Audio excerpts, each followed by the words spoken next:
Fantasy Football Happy Hour with Matthew Berry, served by Applebee's. Welcome to the Fantasy Football Happy Hour. That's right, live from Las Vegas for Super Bowl 58, fellas. We are back about a little over a year later since our last Las Vegas trip. Everybody get in smoothly here? Matthew, as I look directly at you. Yeah, you know what I did? I did get in smoothly. Right. Yeah, you know what? It was a pleasant travel experience. Yeah, you know, no complaints whatsoever at all. I was able to, got picked up at my house, got dropped off at the airport. Plane left maybe 10 minutes late. Chris Sims was on my flight. Big star Chris Sims was on my flight. Who sat further up on the plane? He was in. We were both in first class. Not gonna lie, but yeah, Sims he was in row 2 and I was in row 3, so he sat one row ahead of me as well. But it was nice because I just kept kicking him the whole time, as well. So and then Sims and I we shared a cab back to the hotel, checked in. You and I had dinner with Damian and Lawrence. We just crapped on Jay the whole time. It was 2 hours of nothing but very good dinner. Trashing you. It was a great dinner, actually. Shout out to Michael Mina and his strip steak, our friend Michael. And so actually, I have no complaints at all. Jay, how was your trip in?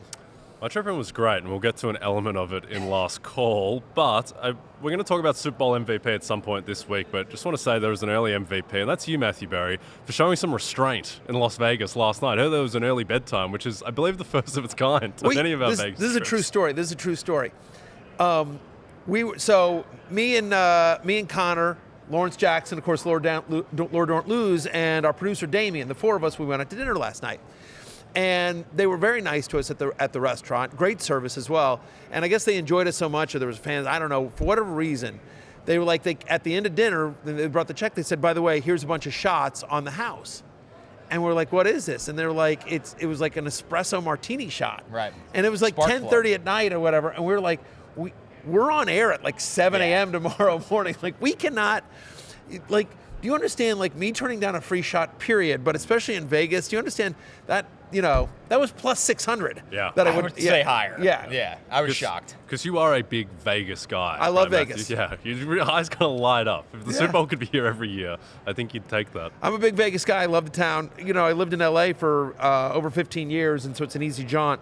So I would come here all the time with my buddies, and my wife and I love the town as well. It's, great shows, great food. It's Vegas. Love Vegas. Yeah, love Vegas. Big week here, fellas. We're going to have awesome guests all week. We're going to be on every single day, of course. But today, no bigger guest this week than Denny Carter joining us for the free agency preview. Yeah, a lot of people, why do you go to Vegas? The reason you go to Vegas, the reason you have a show on Radio Row, the reason why NBC invests so much money in putting this set out look here. Look at this place. And, yeah. I mean, look at how beautiful this is, right? They put so much money into this and flying all of us out and our producers like Damian and Danielle and everyone. Like, why is that? And it's to get the biggest guests because they're all here in Vegas. And so I don't know if it gets bigger than Denny Carter. That's right. And he joins us next segment. So we're very excited about that. Yeah. Wearing some great clothes today as well. Well, he's in Don't give person. it away He's not on a Zoom like Anyway, hey, there's actual news though. There's actual news, Connor. Yeah, some Rotoworld headlines, and what bigger headlines than the Pro Bowl? Why all of us were traveling yesterday. The NFC defeats the AFC 64-59 to clinch back-to-back Pro Bowl games. I think this was, at least creative at a minimum, folks. When you look at the events, we were talking about the tug of war being maybe a highlight here. Matthew, did you have a standout from the illustrious Pro Bowl games yesterday? Well, by the way, Sauce Gardner made an unbelievable pick at the end zone to help the AFC. And NFC was driving. Here's Baker Mayfield. I love that they're all out there in like sunglasses and hats. Half of them are in sweats. True flag football. It really is. Like, all they needed was a cooler and beer. Right. Is really what they might have been out there. Right. You just didn't see it on TV. Yeah. We've come a long way from Sean Taylor, just laying out dudes in the Pro Bowl. Like, what's going on? I don't know. Yeah, that's okay. But so I watched a little bit. I was on the plane when we were flying out here, so the game was on during the plane, so I caught what I could.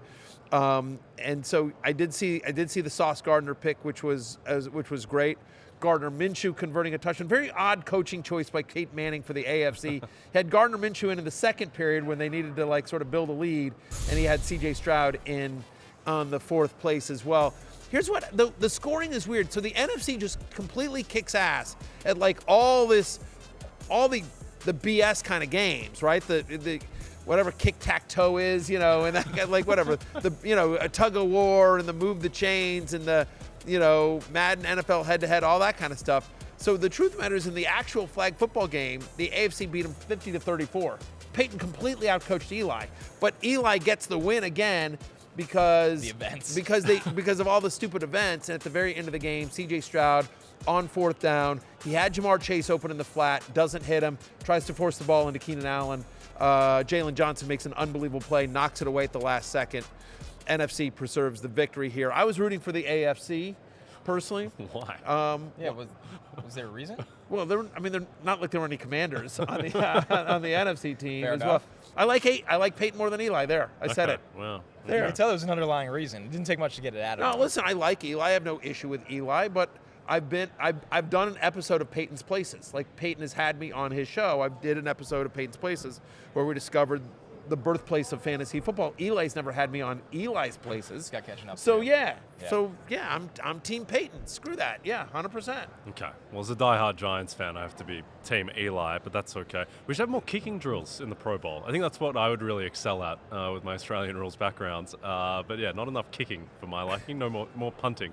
I like the tug of war. Like, let the fat guys do something. That's the best. I think that's the best one. Exactly. Fat guy versus fat guy is always fun. Or if you're Aiden Hutchinson, just very strong, scary. Well, I say fat guy, but they're all like insanely talented athletes that could rip me apart like a like a bunch of silly putty. Hey, if anything, guys, we got an early look at who could be a flag football standout for the Olympics in Los Angeles. Don't forget, that could be.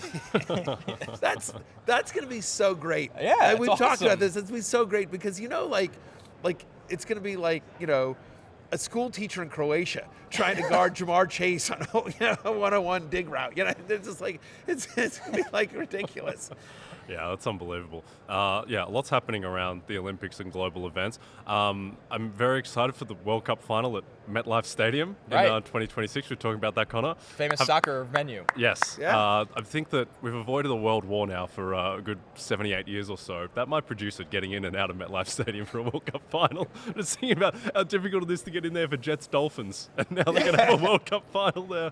But it'll be good. I'm looking forward to maybe going. If the traffic doesn't do it, the playing surface absolutely will. Yeah. You just have all the world's stars coming out with Achilles and ACLs. I was just going to say, can you imagine? I was about ready to say a name, and then I don't want to put that into the universe. No. But yeah, Just can you the just see world's that stars. turf like this? Yeah, somebody Aaron Rodgers then Kylian Mbappe. Yeah, goes down in his Pedri. Yeah. Can you imagine? Oh my goodness. All right, well, away from the Pro Bowl, some actual news about the game going into this weekend, guys. The Chiefs designated Jerick McKinnon. A lot of upcoming free agents were on display at the Pro Bowl. Yeah, at the a lot Pro to Bowl. play for at the Pro Bowl. Lot to play for, including proud Fantasy Life investors like Jamar Chase. Multiple. Yeah, multiple were there. Well, Jerick McKinnon designated to return from injured reserve with his groin injury here. And, Jay, I know before we got on you said that he has no markets up yet, so there's no lock that McKinnon plays in this game. But would be really interesting if he's ready to go, the passing element he's brought to the Chiefs' offense in big moments before. You think about the 6 playoff games that he's had with the Chiefs. He's averaging over 67 yards from scrimmage. And just his big playability, his ability to catch touchdowns, his ability out of the backfield. He's just a dynamic player who gives them a different speed and a different skill set than Isaiah Pacheco might switch something up. I feel like, you guys tell me if I'm wrong. I don't think here's my prediction. And I have no inside knowledge on this whatsoever. Here's my prediction. I think he's active. I don't think he plays. I think they activate him just to sort of just make the 49ers think about it a little bit. Maybe he touches the ball once or twice. I don't think he plays significantly. And I actually think from a betting perspective, I like the Pacheco overs more because I think maybe because there's potential for him, those lines might get a little bit depressed. And I think it's going to be all Pacheco in the Super Bowl. Yeah, I think so too. And now it's happened over the course of the year, but I mean, Pacheco's getting like 20 carries in these games now. Like he is the true workhorse back. They're keeping him on the field for third downs. I think Clyde Edwards-Helaire is like fine. His reemergence has been a little bit weird, but he's kind of filled into a reduced McKinnon role. It is crazy though, because McKinnon was a huge part of this offense this time last year. We talk about he was just scoring touchdowns for fun in the second half of the season, but now it is Pacheco's backfield, and you would think that if there is a weakness in the Niners, it is their run defense, and so we would expect Pacheco will have a big game. It also seems like, to your point, like the Chiefs took a long while to sort of find their offense in this season. And towards the second half of the year, down the stretch and then in the playoffs, they've sort of found their identity, which is, they've narrowed their target tree. It's really Travis Kelce and Rashee Rice. It's really those two guys. They'll take a shot here or there to MVS or whatever, but really it's those two guys, but it's mostly we're going to do power. We're going to try to play good defense and do power running with Isaiah Pacheco, and then take take calculated shots with Mahomes. And it feels like this is late in the game to suddenly be like, all right, let's get back to our freewheeling. We're going to do a bunch of different, crazy stuff, and Noah Gray running, a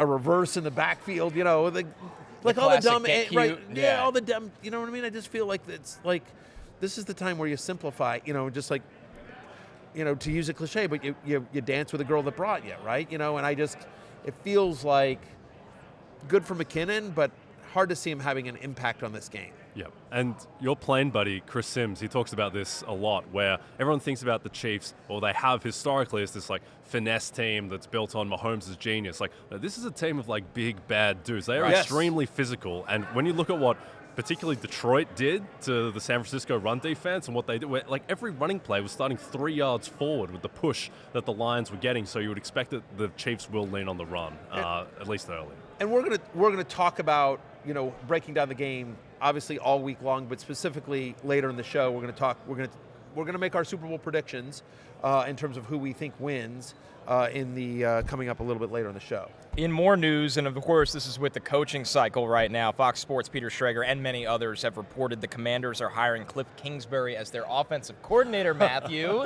Yeah. Plot twist, he was supposed to be the Raiders OC. Now he's your Commanders offensive coordinator under what Dan could Quinn. possibly go wrong? Honestly, he had Patrick Mahomes in college and was like a 500 coach. So, in the Big 12. In the Big 12.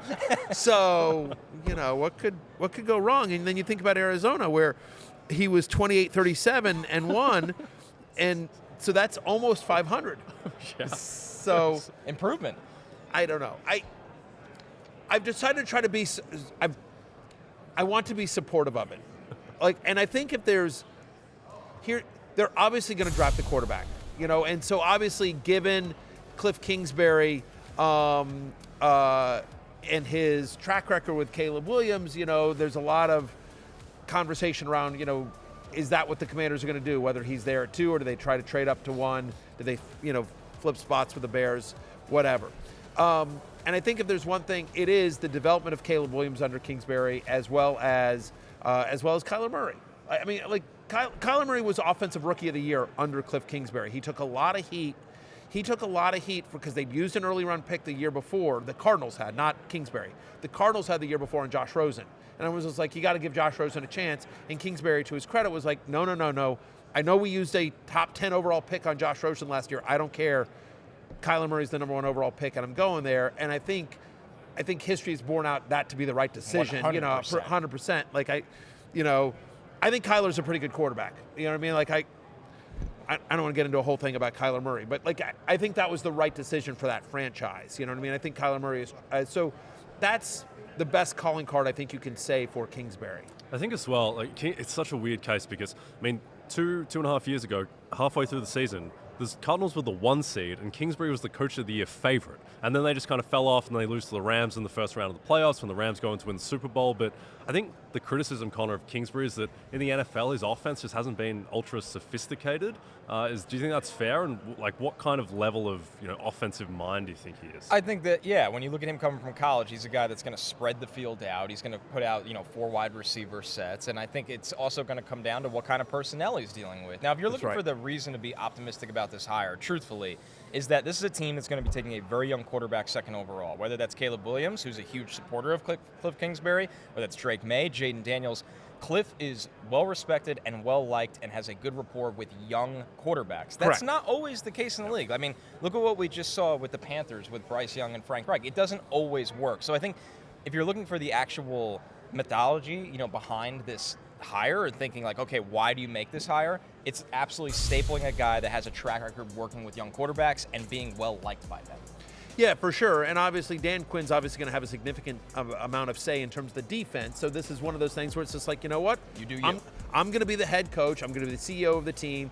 I'm going to also focus on the defense. And Kliff, I'm just turning over Drake May, Caleb Williams, Jaden Daniels, whoever it is, and the offense to you. And so maybe Kingsbury, we've seen this. I think Josh McDaniels is the poster boy for this. There are people that are very good coordinators that shouldn't be head coaches. Yes. I think Josh McDaniels is a really good offensive coordinator, and he should not be a head coach. Right. You know what I mean? And I think there's other guys like this. Wade Phillips was in a Vic Fangio, both great defensive coordinators, struggled as head coaches. We will see on Dan Quinn. Dan Quinn's been an amazing defensive coordinator. His first time as a head coach didn't totally work out. We'll see if that changes in his second go around here. But there is talent on this offense. In Washington, I will say, when I tweeted out the news, one guy tweeted back at me. I thought this was great. He goes, you know, you think you like the move now? Wait till he turns John Dotson into Rondell Moore. I'm like, yeah, that could actually happen. I could see that.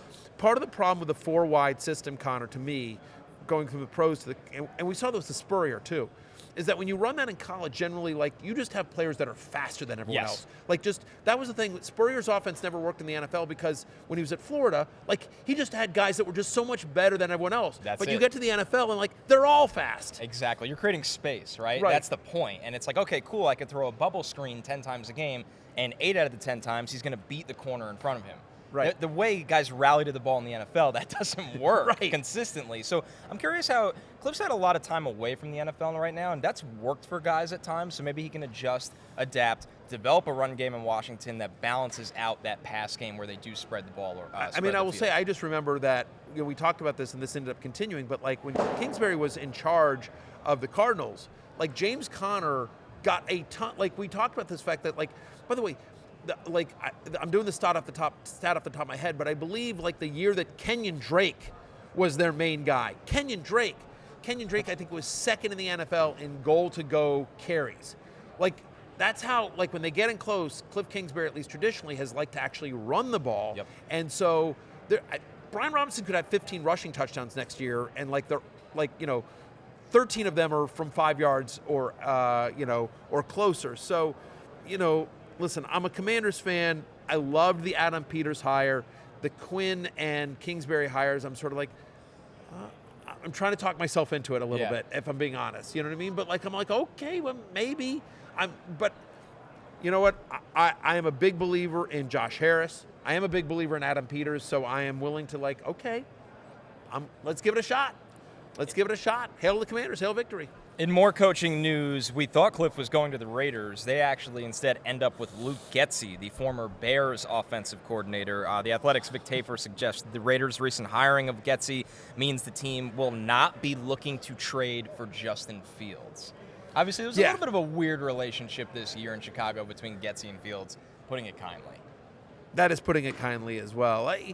You know, it's weird, though, because, like, they started so slow, they were so brutal, but by the second half of the year, it looked like a real offense, right? And just like, and you don't know how much, is that Getsy, is that Fields taking time to get into the offense? You know, takes time for Fields and DJ Moore. Like, they had a rotation running back as well. Like, every single week it was like, who do we have? Like, you know, so, look, I think it'll be interesting. I think my take of this, and I'd love your guys' opinion on this, but my take is that Getsy took a little bit too much crap in Chicago that probably wasn't deserved. What do you think, Jay? Yeah, I mean, that's kind of been the reporting, that the Raiders think that, you know, the flaws of the Chicago offense weren't on Getsy. I just think that's a really hard thing to assess from afar. Like, how do you know what the problem was? Yeah. I do think from what we saw, I mean, I just remember certain oddities about the Bears. Like, that game against the Vikings where they won like 13-10, but every single pass was a screen pass behind the line of scrimmage. Like, what is the thought process here? It felt like they didn't really activate Fields enough as a deep passer, and like it was a debacle the first month or so of the season, and then they did get better, but I think it's very unproven. But yeah, I just think it's very difficult to make an assessment. Yeah, and we'll find out. I mean, whether the Raiders move forward with Aiden O'Connell, whether they can get aggressive in this draft and free agency. Getsy was always afraid to really let the Bears be a pass-happy team. Was he hiding something that he didn't trust within Justin Fields, or was he outright wrong? We can't see that until he's somewhere else. We can't, but I will say this.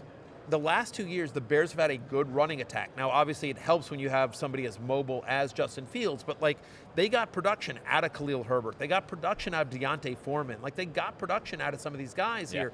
And so you think about what the Raiders looked like under Antonio Pierce, who's now their full-time head coach. Like they ran the ball. Like, and we'll see, if Josh Jacobs is back, I think you sort of feel like he probably will be. Because I think he's a restricted free agent, right? Or he's in the 1 year deal. They could tag him, right? Yeah. But my point is it was clear even down the stretch with Zamir White, they wanted to just like Antonio Pierce, I think, wants to play good defense and run the ball. And so Getsy, who I think showed that he can, create a good positive run game in Chicago. The jury's still out on what he did with Fields, whether that's on him or Fields or there's just a miscommunication. I do think this is a positive for that, especially if as expected, Devontae Adams ends up leaving, maybe reuniting with his old teammate Aaron Rodgers in New York. We will see. All right, want another sweat during Super Bowl week? Jay and Drew Dinsick have you covered. I will, before you promote Drew and Jay. There they are. No, but tomorrow on the show, we're going to have Aiden O'Connell and Jacoby Myers. Yeah, so we'll ask him flat out. We'll ask him flat out. We'll find out straight from the source. Yeah. Jay and Drew have you covered with a special edition of Bet the Edge on Thursday night. Join the guys on our NFL on NBC YouTube channel at 9 p.m. Eastern for an NFL Awards watch-along and find out how they feel about the winners for Coach of the Year, Comeback Player, and much more. We're taking our first break. When we're back, biggest guest of the week, Denny Carter joins us for the top free agents, looking at them for the offseason, right after this. We are back as you see the scene here at Radio Row. Really thrilling Monday right now, guys. Waiting for everybody to file in. That's why our camera is panning high. Yes, because there's really nothing going on besides us, the main attraction. Yeah, everyone else rolls in like on a Wednesday or Thursday. As you see us behind. We're the grinders. We're the grinders. Somebody's got to do it. And then Lawrence Jackson just walking by in the background, just like whatever. Like, very well, conveniently timed by Lawrence Jackson. Yes. Wow. I feel Man like really wants to get on television. Right at a break. Lawrence knows a thing or two about being just on ask TV. to be on the show, Lawrence. Just ask. It's fine. Exactly. All right, welcome, Denny. Yeah, thank you. How are we doing, Denny? You're starting with the biggest guest, like Matthew said. It is a dangerous move. You don't usually open with Led Zeppelin. Yes. But you're doing that now. I know you guys are having a bunch of players on later in the week. We're going to have some players on a Rotoworld football show with me and Pat Daugherty. But I appreciate you guys starting with me. It means a lot. I will tell you this much right now. We're going to have a ton of football players on, a lot of celebrities as well. We've got comedians, we've got actors, we've got movie stars, we've got NFL athletes, and I can promise you, not one of them will wear a turtleneck. So all of them will be dressed cool. So we appreciate you showing up in all black.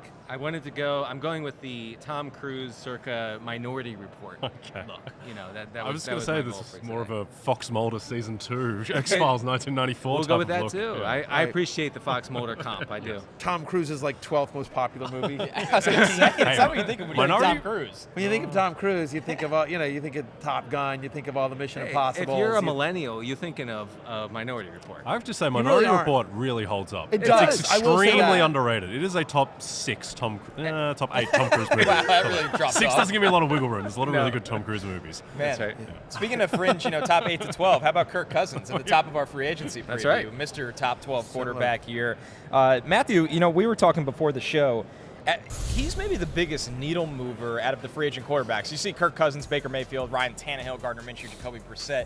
But with Cousins, he's a guy that, picture in Atlanta or wherever you want to say, the Steelers, it just elevates everybody from a fantasy perspective. That's the point, is that there's so many offenses that where you're just kind of like, right? I mean, we're not excited about Pittsburgh. Like, we haven't even really talked about Arthur Smith becoming the offensive coordinator of the Steelers. We've beaten that horse throughout the season, but we're none of us, I assume, on this table are excited about George Pickens or Deontay Johnson next year, because whether it's Kenny Pickett or Mason Rudolph or whoever, somebody else they draft, you're not excited about them, especially under Arthur Smith. But if Kirk Cousins were there, suddenly you know what, all right, yeah. Or to your point, Kirk Cousins in Atlanta, you're suddenly I'd be back in on Kyle Pitts, right? Sure. London. If somehow if he comes to Las Vegas, you're like, Devontae Adams back being top 5. Just Cousins is the biggest needle mover he would elevate the players around whoever. We've seen, obviously, whether it's Justin Jefferson or Hawkinson or whatever, Jordan Reed back in the day. He has always been able to produce big-time fantasy numbers for his receivers and Cousins tight ends. he has a very fantasy-friendly game where I don't think, if the Falcons get Cousins or whatever, they're not going to the Super Bowl with Cousins. But for fantasy purposes, that I think it's awesome because he's a distributor. He doesn't run. Everything is check downs or downfield or in the intermediate. Lots of targets to go around. I mean, if he ended up in Atlanta, I mean, you'd have to think Drake London and Kyle Pitts get a huge boost from that. I feel like they still figure out something for him to wind up back in Minnesota. I think he'll end up in Minnesota. Yeah. I think it's gotten also a little bit lost that just before he got injured, he was playing the best football of his entire career. He was playing it. He wasn't going to win MVP or anything, but he absolutely could have finished 5th in MVP. He was playing at that type of level. And I think as well with his Achilles injury, you never know how people are going to respond. But I mean, it's not like he requires a ton of mobility. I mean, Aaron Rodgers had people believing that he was going to come back, weeks later from an Achilles test. So I think that Kirk Cousins, he should be back at a similar level. Obviously, he's getting a year older, but no, he was amazing this season when he was healthy. The only thing teams will need to watch with him is that his Achilles was on the plant leg and Rodgers was not. And I'm not saying he's going to be done. I'm just saying that process to come back can be longer when it's on the plant leg. And he also got, Rodgers. He got injured later. Right, he got injured later. Week 7, I want to say, something like that? Yep. It was in November, Somewhere in there. And so, Rodgers, 4 seconds in or whatever it was. Jokes aside. But it's a longer, to your point, it's on the plant leg. It's a longer recovery time. Everyone's different. Cam Akers literally ran, right? 5.5 months. Running, right. So just, you never know. But I will say that you do feel like, if there's one guy that's going to be diligent about his rehab, one guy that's going to, put on his his button-down shirt. He's going to get to it. Get to it. I will say the social media doctors, of whom there are many, have said that it's a totally different recovery process for a quarterback compared to a receiver or a running back, because especially a drop-back quarterback like Cousins, he doesn't require that sort of cutting ability that a Cam Akers would need. So I think it's possible he's playing in September. Jay, is the best situation for Baker Mayfield to just go back to the Bucs, where you have Mike Evans in some comfort, even with Canales leaving? Is that the best situation? I think it has to be, and I would be a little bit apprehensive if I'm the Bucs, because I don't think Baker Mayfield is a franchise Super Bowl winning type of quarterback. I think he is very solid. I think he is the 15th, 16th, 17th best quarterback in the NFL. But a lot of his numbers this year, and his numbers were amazing this year. He played at a fringe top 10 level in the NFL, but a lot of it was not, he wasn't great on first and second down, and then he was amazing on third down. Yeah. And that implies a little bit, perhaps, that it might not be sustainable. And I think that we got the Baker Mayfield experience in the Detroit game, where he was great for stretches. He drives them down the field, moves around, takes the hits, but then also kind of makes some mind-numbing decisions, and also gets hurt a fair bit too. But you know what? Here's what I'll say. I don't disagree with anything you just said. But the other thing is that and this was the argument that I had as a Commanders fan for years and years and years. And people would be they would argue don't keep Cousins. And I really wanted to keep Cousins. And people same argument about Cousins. You can't win with, I got news for you. C.J. Stroud ain't walking through that door. I know. Mahomes. It's Allen, Mahomes, Lamar. For everyone that sits there and looks at, okay, yes, they hit a home run with C.J. Stroud, and you look out there and you see Mahomes and Allen, Lamar Jackson, and sort of these elite guys, right? There's a lot more Gardner Minshew's out there. A lot more teams that are having to start, Aiden O'Connell, guys that are fine. You know what I mean? There aren't a lot of Kirk Cousins. Is Baker Mayfield going to lead you to a Super Bowl? Probably not. But he led you to a division title and a win, right? You got to the second round, you got to the divisional round of the playoffs with Baker Mayfield this year, which, by the way, I don't know how many quarterbacks that are available this year. You're going to be able, they're not going to be able to draft somebody high. And so, yes, every once in a while you land into a Brock Purdy, but that's few and far between. Oh, yeah. Yep. I think the only thing is they need a way out of the Baker Mayfield experience if it's not going well in 2 years. But I do think he is the guy who will give them the best chance at winning games next year that is likely to be available, and he's very solid. I think he's shown that, and he has the pedigree of being a number 1 overall pick. But yeah, if you don't have those aliens like Mahomes, Allen, Burrow, Stroud, and Lamar, and those guys, and Herbert, they might be the only 6, those aliens. Right. And if you don't have them, then you need to go the Lions route of building a star team around Jared Goff. And could Baker Mayfield excel in that context? Yeah, potentially. It's just they wouldn't be selling the future. There are guys like that like Jared Goff, like Kirk Cousins, that are yes, with a good, and I think Baker's in this class of like when there's somebody good around them, when they have a really good defense and you protect them, they get like they're not going to put you on your back and have you win a game, but like they can run an offense. That's the thing. It's like you're just hoping somebody.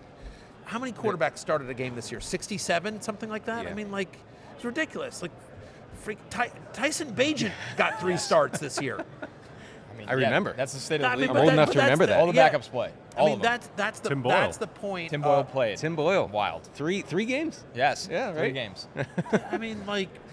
Do you like Baker, Denny? That's the point. Yeah, so I think, Liam Cohen being hired as the OC in Tampa, I think that suggests that Baker is going to stick around for at least one more year. Cohen has experience with Baker in L.A. I don't know if folks remember that, Baker Mayfield played for the Rams for about 4 or 5 games 2 years ago. So I think that he is going to stick around. And I think for fantasy purposes, that's probably pretty good. I will say Jay's point about him kind of getting away with it on third down concerns me because I've seen those same numbers where he was really poor. Like the whole offense was poor on first and second down. They excelled on third down. I don't know if you can keep that up for a whole another season. Well, hopefully Mike Evans is back for him as well, and we'll talk about Yeah. wide receivers. The last thing I'll just say here is that him being in the same system, and I know Canales has moved on, but like I'm sure they're going to run the same system basically. Like this is a guy that's also bounced around a lot. Like Right. this is what his 4th team in 18 months or something like that. So I think just being able to come to the same facility for a second year in a row, and there's Chris Godwin. I think all that stuff helps. The last thing on quarterback that I want to mention that I think is really interesting, just because as we talked about, like the fact that Tim Boyle started 3 games, right, and you have all these guys, is just how important backups are.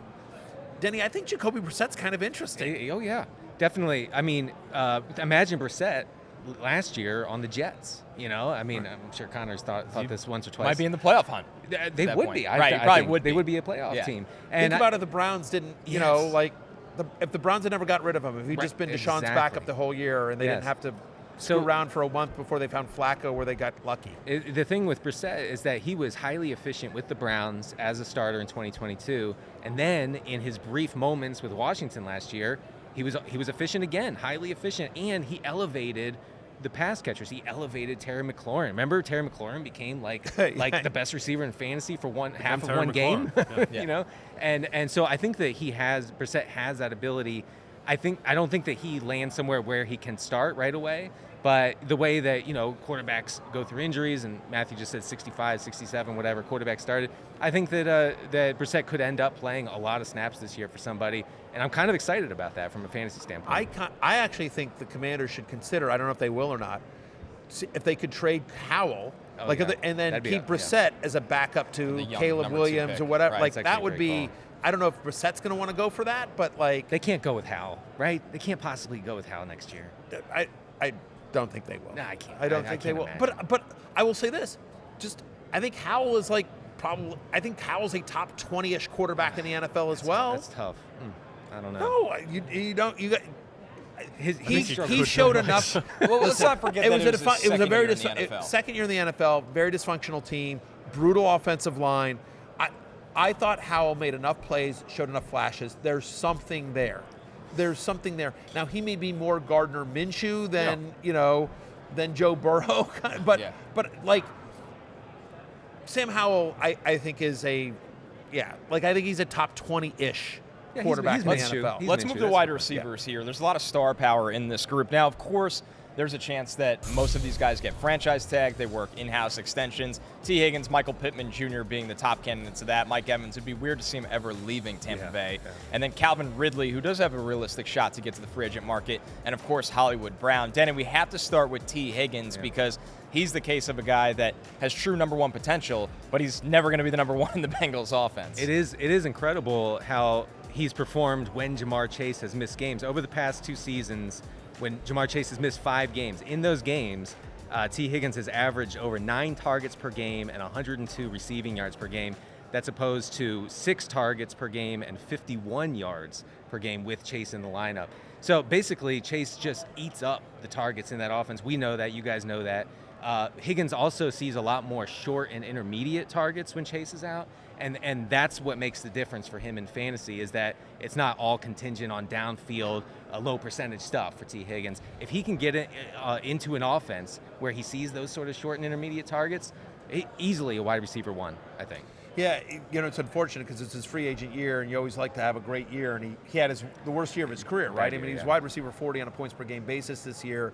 He missed I think he missed 5 games with a hamstring injury as well. He was inefficient. The Bengals offense started slow, and then, of course, Burrow gets hurt. But, just Higgins was a massive fantasy disappointment for whoever used like a late second, third round pick on him this year. I think there's almost no way that he's back with Cincinnati. He wants to get paid. There will be a market for him. And if you're the Bengals, who've already given this huge contract to Joe Burrow, and they know they've got to resign Jamar Chase, and they've got some other people that they're going to have to pay. I think Higgins is unlikely. It feels like there's not a deal there that makes sense for both the Bengals and for Higgins. For fantasy, we want him out. 100%. We get him out of Cincinnati. If you're the Bengals, I think the question is, do you view this the way once upon a time Minnesota did with Stephon Diggs, where you trade him, you get the first-round pick, and then you can get this is a great wide receiver draft. You draft one in the first round, and you have another guy for cheap as the number 2, rather than paying Higgins $20 million a year. Yeah. But I have to see that before it actually happens. That's a great call. I hope they do that. Yeah. They should listen to Connor Rogers, Bengals. Everyone's You should text the Bengals. Here's a model for you. Here's my question, Connor, because I've been stacking like obscure Bengals wide receivers on all my dynasty teams with the idea that Higgins is going to move on. Trent Irwin appreciator? Maybe not. Ishavas or whatever. I don't know how to pronounce his name. Yosevich. So like I have him on a bunch of dynasty teams. Is the T. Higgins replacement currently on the Bengals roster? Oh man, I'm going to lean no, but Yosevich is the guy you'd roster if you were hoping so. Because he's got the athleticism, the size. He could be a deep threat in an offense that could use another guy to work down the field. So, yeah, I think ultimately they would draft a guy. And it doesn't have to be the first round. This draft is just so good, they'll draft a guy. So, There's a chance Tyler Boyd moves on as well, by the way, for this team. Right. It could look very different. Some other guys on this list, of course, Michael Pittman Jr., who seems like the easiest franchise tag candidate, right, Jay? I mean, it's just weird to – why the Colts can't afford to lose him is what I'm saying. No real avenue to replace him, and also just Anthony Richardson needs that security blanket. Right, without a doubt. Mike Evans, we talked about it, just seems like he stays with the Bucs until otherwise. But although they didn't get a deal done. They didn't get a deal done before the season. I know that Tampa wants to keep him, but like he was just like, once the season came, he was like, I'm not talking to you guys anymore. I'm going to just go out and ball out, which is what he always does, and he did. You would think he wants to win a Super Bowl. He probably is not going to do that in Tampa. So, I don't know. Get him to Kansas City, I'd say. Matthew, is there a bigger ceiling out there for Calvin Ridley than, obviously returning to Jacksonville? Is there a situation where he gets paid as a number 1 and gets treated like a number 1? Never say never, right? I mean, I think, 2 years ago we were like, if you'd asked me that question about Christian Kirk, I'd be like, nah. Like, I don't think Christian Kirk is, going to get out of Arizona. And then next thing you know, like $85 million, you're like, all right, well. So, yes, I mean, all you need is one GM to be like, that can be our guy. That's our guy. It does feel like, he had flashes this year, but, also inconsistent. Feels like somebody will pay him more than Jacksonville is willing to. Agree. But I don't know that it feels like he's better at this stage of his career, it feels like he's better as a 2 than a 1. But, teams are desperate. All right, let's look at the running backs. This is always a loaded group because this is the group, Denny, that gets absolutely devastated by the franchise tag. Saquon Barkley and Josh Jacobs are no stranger to that. Yeah. Is Derrick Henry, though, and the list is Derrick Henry, Tony Pollard, Austin Ekeler, DeAndre Swift, J.K. Dobbins. Is Derrick Henry there, Denny? Yeah. A guy that, not written off because he's Derrick Henry, but we've been so sure of his downfall with the Titans. Then maybe he goes somewhere chasing a ring, and it's, this guy can easily walk in for 12 touchdowns again. So I wrote a column for NBC Sports a couple of summers ago where I said I'm done doubting Derrick Henry. Like I've made a career out of doubting him. I'm done doing that. I'm not going to do it now. I think that he can end up in a spot where he is strategically used as like a red zone threat, as a guy who's seeing maybe like 12 to 14 touches, but also has that explosive ability. I mean, you look at his like advanced metrics, and he didn't fall off that much this year. He was also in a really awful offense. Yeah, that offensive line was brutal. Terrible, right? And so I think that it's indicative of a guy who doesn't age the way we're used to running backs aging. I think that he probably still has a year or two of like a fantasy viability left in him. I think we saw as well what he could do in that last game against Jacksonville, where Tennessee, their offensive line still wasn't good. It's just that the Jags were so seemingly apathetic to their season that he did have running lanes. And when you give Henry space, just anecdotally, it looks like he just had like kind of a larger turning circle than usual this year, and it was harder for him to accelerate. But like Denny said, the advanced stuff on Henry is still really good. But I think landing spot's going to be somewhat important here. But could you see him in Dallas? I could. Yeah. Yeah. Could you see him in Pittsburgh as part of a three-headed monster for no, Arthur please, Smith? Please no. I don't want to put that in the universe. That's what nightmares are made I of. know, exactly. Absolutely. Yeah, exactly. Speaking of Dallas, Tony Pollard on this list. It was not the fantasy season we were all hoping for from Tony Pollard. Matthew didn't finish as a top 20 running back in points per game this year. He was bad. Usage was that's what's weird is like the offense was super efficient and he got a lot of run. Yeah. He wasn't nearly as efficient in the red zone as Rico Dowdle. Oh yeah. So it's like it wasn't a team thing. You know what I mean? That's what's so crazy about Pollard. And I don't know what happened. I don't know if he was because of the wear and tear, like he just didn't have the explosiveness. Maybe he was hiding an injury. He came off the surgery. Maybe he wasn't 100% healthy. I think that was it.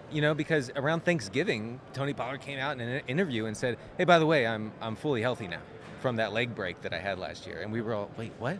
You weren't healthy until Thanksgiving?" You broke your leg? And right. And I was wondering, I remember in the summer doing the Rotoworld football show, I'd say, this guy just like shattered his leg. Like it's one of the worst leg breaks I've ever seen on the field.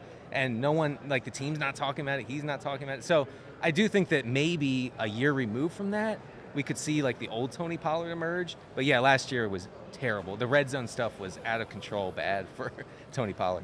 On this list, Austin Ekeler, obviously one of the most interesting. He'll be a sleeper, though, this year. I bet you he's going to be I could see that. He's going to be somebody like James Conner that no one's going to want. Right. And then you're going to look up at the end of next year, and he's like RB12. Right. He's going to be drafted as like running back 22 or something like that. Austin Ekeler on this list as well had a really interesting quote on free agency, guys. He said, "I think I'm going to be real selective on where I play next season. This season has been a collective of not good things happening." Denny, just an all-around tough year for Ekeler, injury included, injury most notable. And maybe that's the new norm for Ekeler as he gets, on in years for a running back. I do think that, like Henry, he can be used selectively, more as a pass catcher in a good offense. I actually was thinking Dallas. You mentioned Henry to Dallas. I was thinking Ekeler to Dallas might make sense. I will say I was looking for any argument to say that he wasn't falling off that much, but man, everything points to him falling off, including like his ability to command targets. But then you look at the Chargers offense with Easton Stick and whatnot, and you're thinking, well, how can anyone overcome that? I will say this. So we're supposed to talk to Austin Ekeler later this week, and he is, in addition to obviously being a great NFL player, he is an astute fantasy football manager. Yes. And I think we can ask him, we'll ask him about he's very open about all that stuff. I think we'll have a great conversation with him, and it's interesting if his feelings about the Chargers have changed given Harbaugh is now the head coach. We'll close out. So we'll close out with the interesting tight to ends see. here. Jay, only one guy on this list that finished is a top 10 tight end, and that was Dalton Schultz, your man. You were a Dalton Schultz appreciator before the season. I tied my previously good name to Dalton Schultz before the season. Good I call. was lambasted for it. It was a good call. But, he produced some tough moments in the playoff game against Baltimore. But outside of that, he was a really good security blanket for C.J. Stroud, particularly when their receivers started dropping like flies. So I think Dalton Schultz, I would assume there would be some mutual interest in him going back to Houston. They had a real good connection with C.J. Stroud. To be clear, Jay, your previously good name still stayed intact with Dalton Schultz. It was Najee Harris and Michael Thomas that really tanked it. Yeah, that's fair. No, I'll cop that. But we're not talking about Brevin Jordan, the best tight end for Houston. Still feel like maybe he's they up let to Schultz here or walk there. because of that. I really think that's an I option. could see that. Yeah. I could see that as well. Danny, on that list out of Hunter Henry, Noah Fant, and Gerald Everett, is there anyone that's actually an intriguing flyer or sleeper? So Everett and Fant, I think, could be really fun for fantasy if they get in the right situation where they're allowed to run routes, right? These guys have always had their routes limited. Parham has limited Everett's routes. Fant is barely used as a pass catcher in Seattle. If they can get out of that and into a more pass-happy, a good offense, I think that both of them could be good. I will say that Fant and Everett have shown an ability to command targets if you look at the numbers. So I'm particularly excited about Everett, who I know makes boneheaded plays, makes plays that like make the SportsCenter not top 10 or whatever. But he actually, I think, is really good. He can be used as a sort of hybrid receiver tight end. What do you think of that group, Matthew? Yeah, I would agree with all that. I do think that Hunter Henry becomes interesting in the right situation. He's just been in such a bad offense for the last couple of years, and he's still, especially around the red zone, obviously, is still such a threat. He's had 6 touchdowns or something like last couple of years, and so I think get him a good quarterback. You know what I mean? Like, he was productive with the Chargers, early in his career, and so I would like to see him in a productive offense. That'd be awesome. So we'll see how any of these guys go. But to me, the real stars, are the running backs, the wide receivers, the quarterback. I mean, Noah Fant has the pedigree, by the way. I mean, coming out of college, right? Noah Fant. Man, he was supposed outrageous. to be a big-time tight end. And he was drafted as one. Let's not forget that. He was a first-round pick. Yeah, he was just never molded into, that threat as a pass maybe catcher. It's a year 5 breakout. He still looks the part. It's just there has to be something else that's Yes. wrong, because it wouldn't be there's someone would give him a chance by now if he could do it. Denny, thank you for joining us. Thanks, Obviously, guys. a big week for Rotoworld Football Show with you and Pat, correct? And That's right. turtlenecks. And turtlenecks. We're going to be wearing turtlenecks all week, Both of folks. you. We have 11 turtlenecks packed. Yeah, no, I'm kidding. It'd be actually great if you really did. So is Pat Crane out, or is it just you? Crane, Doherty. Sorry, Yeah, Pat Doherty. Doherty's Crane's here. no longer with us. Sorry. Yeah, right. Rotoworld legend, though. He's still Rotoworld live. legend. We love him. All right, we'll be back after this. When You we and Pat are, Doherty. we'll take an early look Rotoworld at the Football odds Show. for the big game. Stick with us, please. DraftKings Sportsbook is an official sports betting partner of the NFL, and for Super Bowl 58, new customers could bet $5 and win $200 in bonus bets instantly.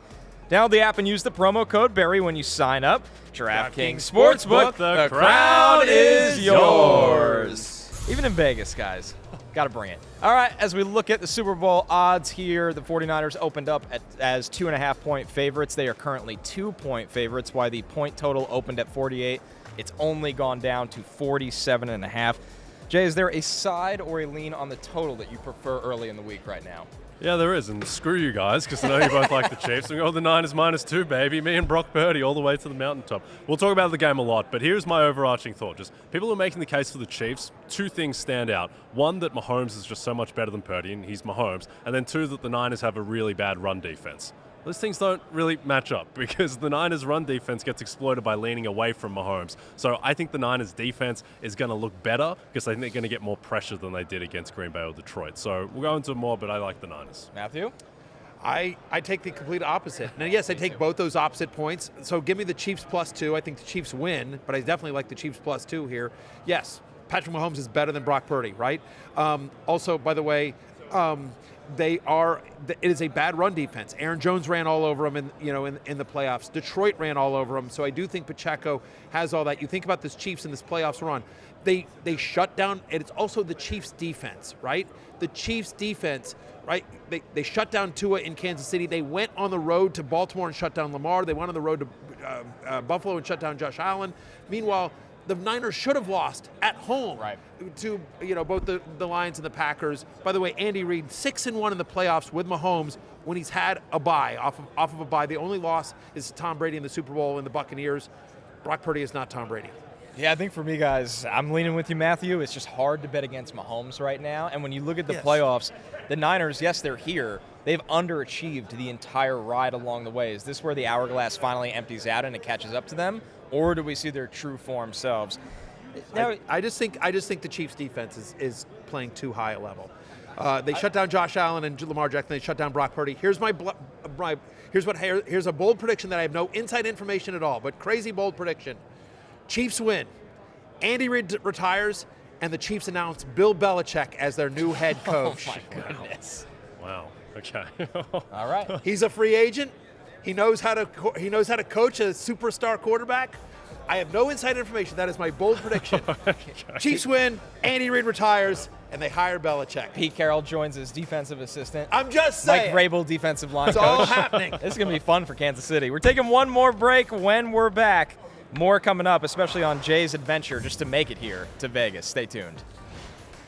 A reminder on our live schedule all this week from Super Bowl 58. Stay locked in for PFT directly after us, followed by Brother from Another at 3 p.m. Eastern. We're back at it again tomorrow after Dan Patrick. Also, a reminder, Bet the Edge, Rotoworld Football Show, and Chris Sims Unbuttoned will also be taping in Vegas.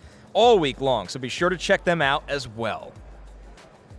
All right, we opened up the show kind of teasing this.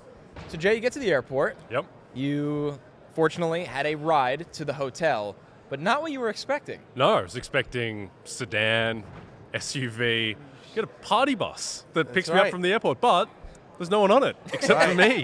There are lots of champagne flutes. There it is. There it is. There's no alcohol in the party bus. Right. My driver was very intent on me connecting my Bluetooth to the party bus so I could play music, and I was like, well, now I'm under pressure to like randomly play party music on a bus by myself By to yourself. get to Party by Mandalay yourself. Bay. Yeah, so I'm like hunting around, like I can't play like Radiohead or anything, so I'm still blasting Rufus Du Sol. It was very strange, Matthew, but no, it was a good trip in. It was a unique trip in. Why don't you text me and Connor and be like, yo, let's roll. Yeah. Let's go, boys. Let's get in. Yeah. Well, I'm a bit worried about you, Matthew. Have you lost your Vegas fastball? Because we have a lighter schedule today. There we are, at dinner. Yep. There you go. Notice This a lot is of us water at on dinner. the That's me. That's our producer Damien. That's Lawrence, and of course Connor there on the end. At the very bottom, there you go. At Croucher JD, where you at? Yeah. I'm just That was us last night at dinner. Again, we didn't want to do the espresso I'm martini concerned shots. because you historically have been like Aroldis Chapman in Oh. Vegas, and now what are you, Dan Harron? it's- You throw 88 now? What's going on? man. So we are Jamie here Moyer. all week long, dude. And then my wife comes in on Thursday, and I am staying for the game. So Sure. we will be here Friday doing a show, and then there's party Saturday. The game is on Sunday. I am pacing myself. Okay. Oh, that's a veteran move.